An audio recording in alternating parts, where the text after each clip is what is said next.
course, in an environment where energy's been seeing its prices so elevated, you've done really, really well. The thing is, what do you need to repair while the sun is shining in terms of your roof? Look, it's been a fantastic first half year for us. The commodity markets have been very strong, as you highlighted. But the other thing that's been really positive for us has been delivering on the value of the merger with BHP's petroleum business. You see it in the numbers. Our production is increased, even with just 1 month of production from those new assets. Our balance sheet is in very strong shape with our gearing down to about 7%. We're well positioned to be able to progress the significant investments that are underway, projects in Senegal, Australia, the Gulf of Mexico. So we feel very well positioned to be able to lean into the energy markets, recognizing that there's uncertainty ahead, but it's been a really fantastic first half year for us. Meg, also, I mean, we've seen natural gas prices, you know, an absolute test. Of course, Europe facing an energy crunch in the winter. What about your key markets in Asia? How are you positioned for them? So many of our Asian contracts are very long-term in nature and are linked to Brent pricing. So many of the Asian buyers recognize the value in longer-term contracting. It provides stability and certainty for both the producer and the buyer. That said, we have about 20 to 25% of our produced LNG that we expect to sell on, we call it gas hub price markers. So that's markers like the JKM, Japan-Korea marker for LNG. And those price markers are up this year. One of the things I think that has been really apparent over the last few years is that the LNG market is now a global market. It used to be Pacific dominated. But as the U.S. LNG industry has grown and Europe has started to take more LNG, we're seeing a globally connected market. So as Europe gets tight, it's causing price pressures in Asia as well.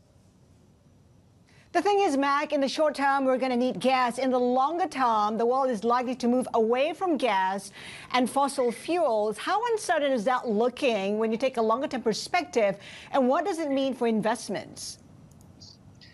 Yeah, so it's an important question for us is what the world's energy mix is going to look like as the energy transition occurs.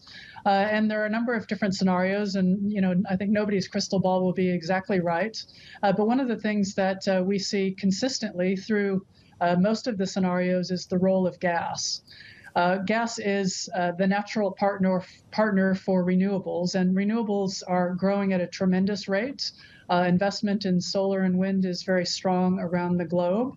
But the reality, of course, is when the sun doesn't shine, the world needs something else to meet its energy needs. And gas is a commodity that is safe, reliable, affordable, available today, and lower carbon intensity than some of the alternatives like coal or liquid fuels.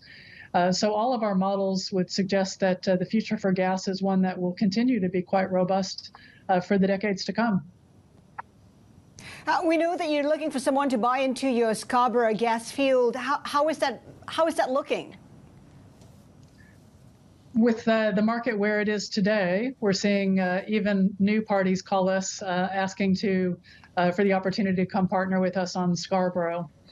We've got the really fortunate position. Since the merger with BHP, we now have 100% of the assets. We have a very strong balance sheet. The project is de-risked, so it's quite attractive for many buyers. But we've got the luxurious position of being able to be quite selective. So we don't need to do the sell down. We now have the balance sheet to be able to fund ourselves. So we want to get the right partner in for the right price. So it's been a pretty good situation for us. We're talking to a number of potential partners, and hopefully we'll find somebody who meets those two criteria. Quick word, Meg. I mean, I've got to ask you more about these ESG concerns and climate litigation taking place right now. How much of a drag is this on your business? And, you just said a short while ago that gas actually moved very side by side with renewables. Is it a failure to deliver that message coherently that's your issue more than anything else?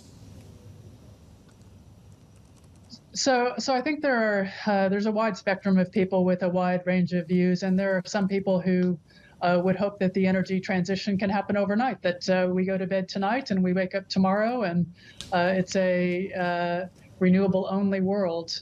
That's just not a practical way for the world to play out. I think if the Russian invasion of Ukraine has spotlighted anything, it's the importance of energy security.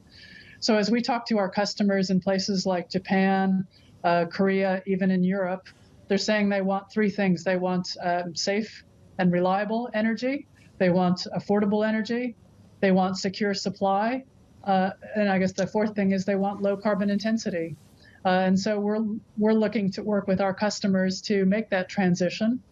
And that underpins our target of investing $5 billion in new energy products and services between now and 2030. We recognize our customers that use gas today will want to use something different, probably some form of hydrogen in the future, and we want to work with them to make that transition. Meg, what do you deem as the biggest risk for you out there? Is it geopolitics? Is it price volatility?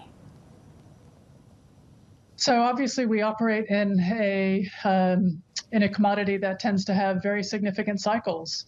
2 years ago, we saw record low prices, and now we're sitting on record high prices. So we need to make sure that as a business, we are prepared for either end of the spectrum.